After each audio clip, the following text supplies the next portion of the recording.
yabibiye twabimenyaga bitarahita twari kumenya yuko duhirwa ngo ntawe urumenyera niko abanyarwanda bavuze, yaba uwawe wari ukuze, uwawe wari urwaye bikomeye cyangwa se mutajyaga mwumvikana neza, kumva yuko yitabye Imana ko agiye burundu kutazongera kumubona uko waba umeze kose, rwose birakubabaza kandi cyane.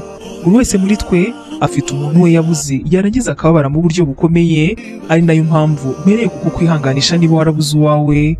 Ni nako dukomeza rero ku rutonde rw'abantu bapfuye maze bikababaza, uretse abo mu muryango wabo ahubwo n'abanyarwanda n'abaturarwanda babakundaga mu ngeri zitandukanye zijyanye n'ibintu byose bakoraga.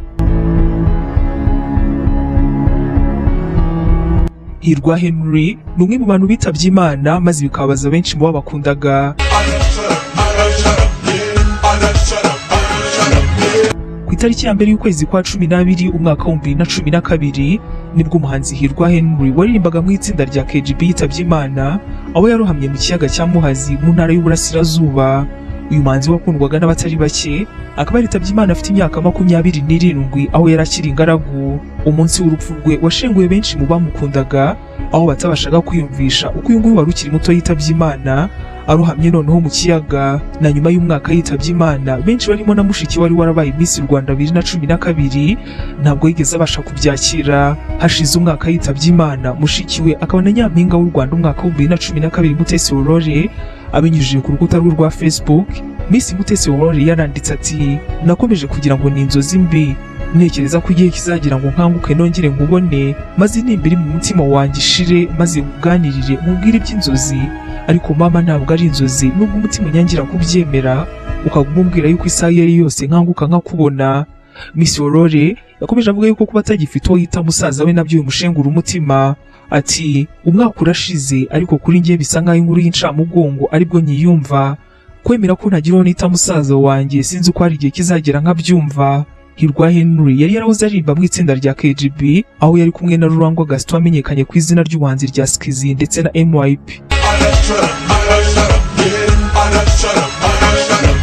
Nyuma y'urupfu rwe rwababaje benshi cyane mu baturarwanda n'abandi batandukanye, abahanzi batandukanye bo mu Rwanda bakaba barihuje maze barangije bamuririmbira indirimbo yerekana yuko bazakomeza kumuzirikana.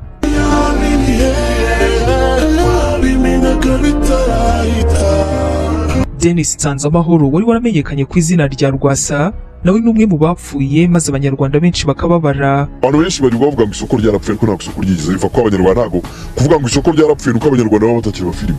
Tariki 5 Nzeri umwaka wa 2019 nibwo Nsanzamahoro Denis wambaye muri filime nyarwanda nka Rwasa yitabye Imana. Iyi nkuru ikimara kugera mu mitwe y'abanyarwanda yashenguye benshi, barimo inshuti, abavandimwe be, abayobozi ndetse n'abamumenye bose mu ruganda rw'imyidagaduro n'ahandi hagiye hatandukanye. Yaguye mu bitaro bya kaminuza bya Kigali CHUK azize indwara ya diabete yaramaranye igihe. Ku itariki 8 Nzeri umwaka wa 2019 nibwo yasezeweho bwa nyuma n'inshuti n'umuryango, aho n'intimba nyinshi bamuvuza ibigwi maze bamusezeranye yuko batazamwibagirwa. Rwasa wakinaga ndetse akanayobora filime, yari afite n'izindi mpano zitandukanye, harimo nk'impano yo gushushanya, kuvanga imiziki bizwi nk'ubu DJ, kuyobora ibirori bitandukanye, aho ndetse yanabaye umunyamakuru mu bihe binyuranye. Uyu mugabo wari waranditse izina muri sinema nyarwanda, harimo nka filime nyinshi zagiye zituma akundwa, zirimo nk'iyamwitiriwe yitwa Rwasa, Ay'urukundo, 100 Days, Sakabaka, akaba kandi yaranakinnye filime ishingiye ku gitabo Petit Pays cya Gaël Faye. Denis Nsanzamahoro yitabye Imana afite imyaka 43, aho yari atararushinga, ariko bivugwa yuko afite abana. Yarazwiho kugira ubuntu cyane, akaba ndetse ngo yari umufana ukomeye w'ikipe ya Chelsea nk'uko abakunzi be babivuze. Uyu mukinnyi wa filime wari umaze kwigaragaza cyane ku isoko rya sinema, yaba ari mu Rwanda cyangwa se hanze yarwo, nawe ntabwo azibagirana. Sofa ntabwo byari byagenda neza, ariko niko bigenda, ibintu bigenda bizamuka. DJ Miller n'undi mustar cyangwa se icyamamare wapfuye maze akabaza abanyarwanda n'abaturarwanda batandukanye. Amakuru yaturutse mu muryango we yemeje ko DJ Miller yari amaze iminsi mike mu bitaro byitiriwe Umwami Faisal, arimo yivuza ikibazo cy'umutsi w'ubwonko utarakoraga neza. Bakaba baravuze ko byatewe n'umunaniro ukabije w'ubwonko, ari nawo waba warateye guturika kwa tumwe mu dutsi two mu bwonko.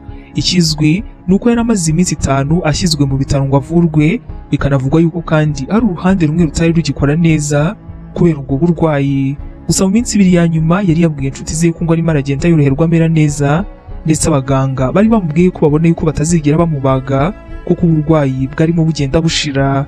Djamila yapfuye amaze umwaka umwe ashyingiranywe na Hope Ndigihozo, akaba rero yaranamusigiye umwana w'uruhinja w'amezi 7. Karuranga Virgile wari umwe mu bavanga umuziki wubashywe mu Rwanda no mu karere, yari yatangiye umwuga mu mwaka wa 2012, yari yaratojwe na DJ Kalimu, bari barahuriye mu itsinda rya Dream Team DJs. Yacuranze kandi mu bitaramo bitandukanye bya rock events, akaba ndetse yaranacuranze muri Waka Warriors mu mwaka wa 2015 n'ibitaramo bya New Year's Vibes. Yibukirwa cyane ku gucurangira Sauti Sol ubwo bari mu rugendo rwa album yabo bise Live and Die in Africa mu mwaka wa 2016. Djamila yanacuranze mu birori bya Jameson Connects Rwanda Party, akaba kandi ari umwe mu bavangaga imiziki wari umaze kwandika izina rikomeye, aho yanakoranaga n'abahanzi b'ingeri zose mu buryo butandukanye. Uretse kuvanga imiziki, ubwo yanagiye agaragara mu ndirimbo zitandukanye kandi nazo zakunzwe, harimo nk'indirimbo yakoranye na Butera Knowless na Dream Boys ndetse na Riderman, indirimbo bise Ijoro ni Be. Djamila kandi akaba yanakoranye indirimbo na Social Mura bise Stamina, Emilio Seko yakoranye na Peace Jolis ndetse n'izindi nyinshi. Uyu muvangamiziki wakunzwe cyane mu Rwanda, nawe kugeza none akaba ari umwe mu babaje igihugu ariko kandi batazigera bibagirana.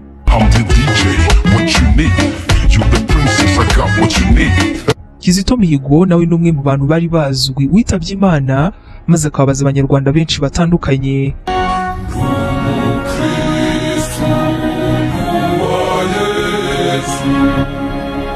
Kizito Mihigo yaravutse ku itariki 25 Nyakanga umwaka w'1981 avukiye Kibeho, imwe mu mirenge y'akarere ka Nyaruguru mu yahoze ari perefegitura ya Gikongoro mu ntara y'amajyepfo y'u Rwanda. Kizito Mihigo yari umwana wa gatatu mu bana batandatu, aho ababyeyi be ari Buguzi Augustin ndetse na Iribagiza Placide. Bari baramureze mu buryo bwa Gikristo Gatolika, aho ku myaka 9 yanatangiye guhimba uturirimbo tw'abana, maze rero nyuma aza no kuvamo umuhanzi w'indirimbo za Kiliziya Gatolika zagiye zikundwa kandi zamenyekanye mu Rwanda. Amaze kugira imyaka 14 ubwo yigaga mu mwaka wa mbere wa seminari nto ya Karubanda i Butare, Kizito yahimbye indirimbo nyinshi zirimbwa muri Kiliziya Gatolika mu Rwanda, aho ndetse no mu mwaka wa 2000 ubwo yari afite imyaka 19 yari afite indirimbo zirenga 200 za misa.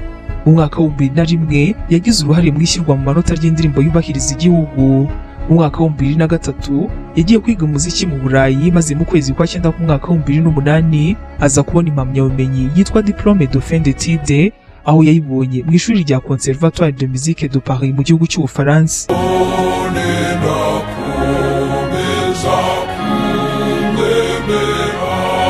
Kizito Mihigo yigishije muzika mu ishuri ryisumbuye rya Institut Provinciale ryo mu Bubiligi kuva mu mwaka wa 2008 kugeza mu mwaka wa 2010. Tariki 15 Mata umwaka wa 2014 polisi y'igihugu yerekanye n'umuhanzi ivuga yuko yamufatiye mu byaha byo kugambanira ubutegetsi. Imbere y'itangazamakuru Kizito yemera ibyaha ndetse abisabira imbabazi. Mu mwaka wa 2015 urukiko rukuru rwa Kigali rwakatiye n'umuhanzi igifungo cy'imyaka 10, aho rwamuhamije ibyaha byo kugambanira kugira naho ubutegetsi ariko rumukuraho icyaha cy'iterabwoba. Tariki 14 Nzeri umwaka wa 2018 nyuma yo kureka ikirego cy'ubujurire yaratanze mu rukiko rw'ikirenga, umuhanzi Kizito Mihigo yahawe imbabazi na Perezida wa Repubulika Paul Kagame. Tariki 13 Gashyantare umwaka wa 2020 urwego rw'ubugenzacyaha RIB rwatangaje ko n'umuhanzi Kizito Mihigo yafatiwe mu karere ka Nyaruguru ashaka kwambuka mu buryo bunyuranyije n'amategeko yerekeza mu gihugu cy'u Burundi. Tariki 17 Gashyantare umwaka wa 2020 hasohotse itangazo rigenewe abanyamakuru ryavugaga yuko ku gicamunsi cy'uwo munsi Kizito Mihigo yasanzwe yiyahuye aho yari afungiye kuri sitasiyo ya polisi Remera.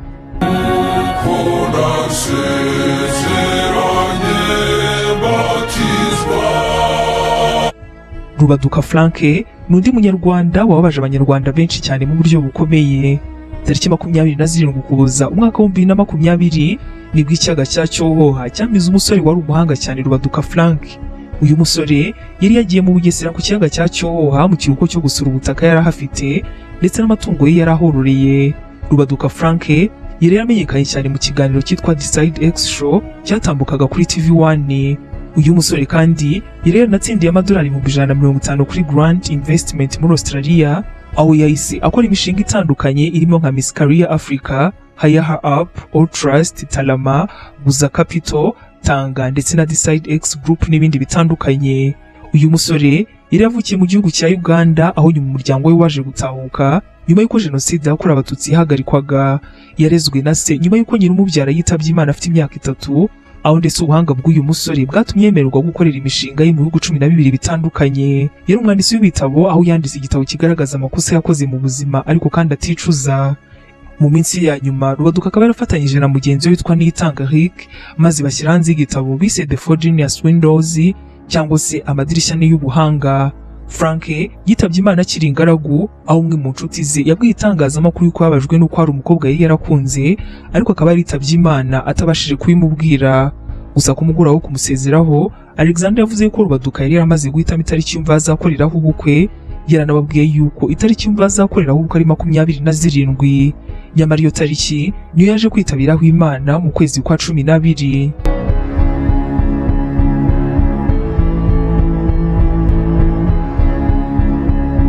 Mukeshabatware Dismas nawe n'umwe mu bantu bapfuye maze bakabaza abanyarwanda batandukanye.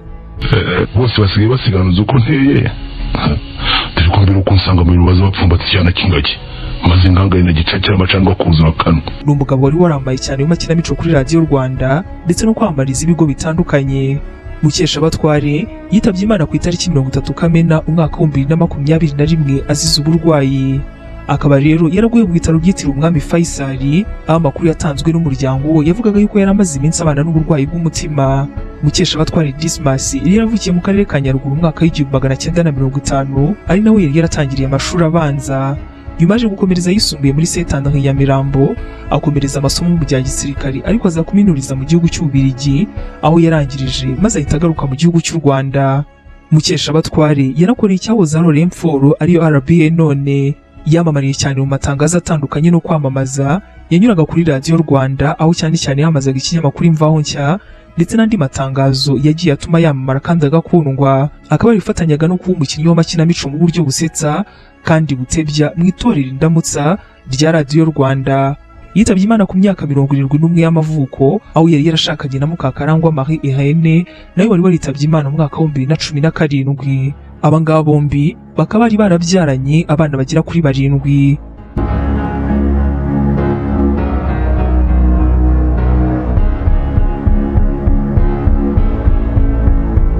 Minister Joe Habineza nawe n'umwe mu bantu bitabye Imana maze bikababaza benshi cyane.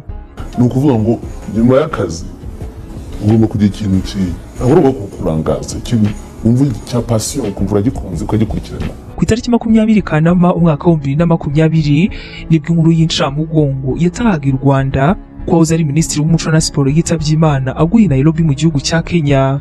Uyu mugabo bakundaga kwita Mr. Joe yari yagiye Nairobi nyuma yo kumva ubuzima bwe butameze neza, maze bangombwa yuko murumuna we Jonas amujyana kwa muganga ngo barebe niba yafite ikibazo. Mu gihe byari bitegerejwe yuko ibitaro yararwariyemo bimusezera, ntabwo ariko byagenze kuko aribwo yahise yitaba Imana nk'uko byatangajwe n'abo mu muryango we. Uretse kuba yarabaye minisitiri rero, umwanya yavuye mu mwaka wa 2015, Joseph Habineza yanabaye ambasaderi w'u Rwanda mu gihugu cya Nigeria. Mr. Joe yitabye Imana hashize iminsi mike yizihije isabukuru y'imyaka 33 yari amaze ashinze urugo.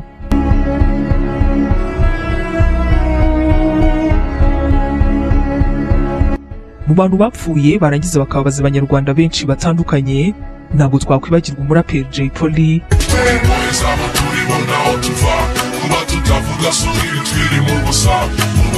Hari kuwa kane mu masaha y'igitondo ku itariki 2 z'ukwezi kwa 9 umwaka wa 2021 ubwo inkuru y'urupfu rwe yatangiye gukwirakwira ku mbuga nkoranyambaga.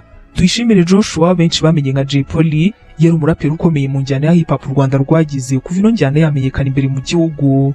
Amakuru yemeje ko nyakwigendera hamwe n'abandi bagororwa bagera kuri 3 b'inshuti ze hari ibinyobwa by'ibikorano banywereye muri gereza, hanyuma bikabagiraho ingaruka zikomeye.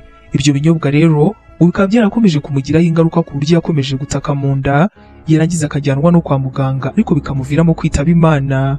Uyu muraperi yamamaye cyane mu ntangiriro z'umwaka wa 2008 ubwo yadukanaga na bagenzi be mu itsinda rya Tuff Gang, maze bagakora indirimbo zakunzwe cyane cyane n'urubyiruko n'abandi bantu bose bari bafite agahinda. Tutubona dutangura tunazi byacu namenye neza kwisi wacu twe turi abagenzi twambariye gusoza dutanduranya. Nubwo yabarizwaga muri iri tsinda ariko ntabwo byamubujije gukora umuziki ku giti cye, aho Jay Polly yakoze indirimbo zinyuranye zamugize icyamamare, aho muri zo twakubwira nka Defade, Akanyarira Jisho ndetse n'izindi zamufashije kubaka izina. Ukakeka ko byose birangiye, komera bwiza bwa mama ndajya kuri hafi. Mu mwaka wa 2011 uyu muraperi wari mu bakunzwe cyane mu Rwanda yagaragarijwe urukundo mu irushanwa rya Primus Guma Guma Superstar ryari ribaye ku nshuro ya mbere, ubwo bitavugwagaho rumwe ku bagombaga kuritwara hagati ye na Tom Close. Kuva kino gihe ntabwo Jay Polly yongeye kurekura igikundiro cye mu bakunzi b'umuziki, dore ko n'umwaka wa 2014 aribwo yashimangiye yuko akunzwe nyuma yo gutwara rino rushanwa ku nshuro ya 4. Uyu muraperi wari mu bakomeye akaba yanakomeje kwitabira ibitaramo hafi ya byose byabaga bikomeye mu gihugu cy'u Rwanda. Gusa ariko kuva mu mwaka wa 2018 Jay Polly yatangiye kwisanga mu bibazo rimwe na rimwe akanafungwa. Ibyo bibazo byatangiye nyuma yo kugirana amakimbirane n'umugore we maze bikamuviramo gufungwa amezi 5.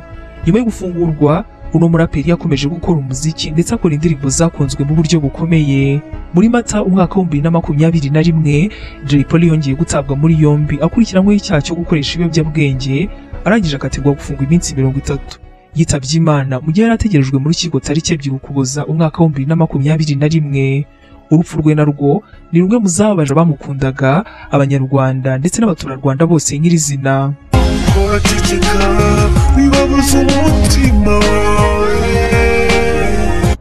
Abo ngabo bose tumaze kukubwira ntabwo bazibagirana, kandi Imana ikomeze ibatuze mu bwami bwayo. Mu gusoza kino kiganiro ariko uraza kutubwira muri abo ngabo bose ninde wakubabaje cyane kandi wumva inkuru y'urupfu rwe wari uherereye ahagana he? Undi wakubabaje ariko kandi utabashije kumva muri urwo rutonde nayo waza kumutubwira. Nako kandi dukomeza kwihanganisha imiryango yabo, mwese mwabuze abanyu mukomeze kugira ukwihangana.